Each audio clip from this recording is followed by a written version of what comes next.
আসসালামু আলাইকুম everyone, welcome to my new video. তো আজকে হচ্ছে আমি একটা sponge cake, vanilla sponge cake তৈরি করবো। সেই জন্য আমি হচ্ছে 3টা ডিম নিয়ে নিয়েছি মিক্সিং বলে। সেটা হচ্ছে আমি কুসুমগুলো আলাদা করে নিব, শুধু সাদা অংশটাকে ভালোভাবে ইলেকট্রিক বিটার দিয়ে বিট করে নিব।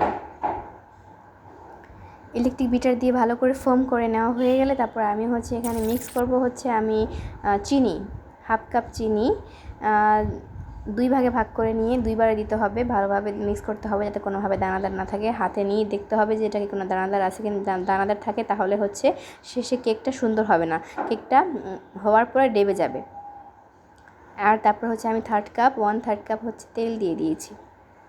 তেল দেওয়ার পরে বেশি ফোম বিট করে যাবে না, মিক্স করে যাবে না, তাহলে ফোমটা নষ্ট হয়ে যাবে, সেক্ষেত্রে খেয়াল রাখতে হবে। তারপরে হচ্ছে আমি যে কুসুমটাকে উঠিয়ে রেখেছিলাম সেই কুসুমটাকে আমি হচ্ছে আবার এখন অ্যাড করে দিব। কুসুম অ্যাড করার পরেও বেশি বিট করা যাবে না, সেটা অল্প আলতো করে বিট করে তারপরে হচ্ছে রেখে দিব।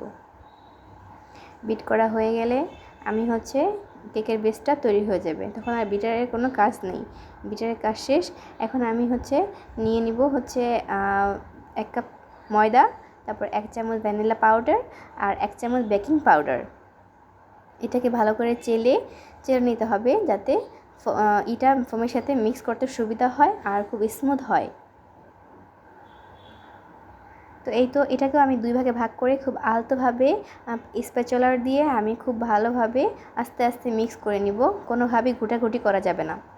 তারপরে মোলটাকে আমি তেল মেখে তারপর এটার ভিতরে আমি একটু পেপার দিয়ে তারপরে কেকের যে বেসটা আমি মেক করলাম সেটাকে আমি এখন ঢেলে দিব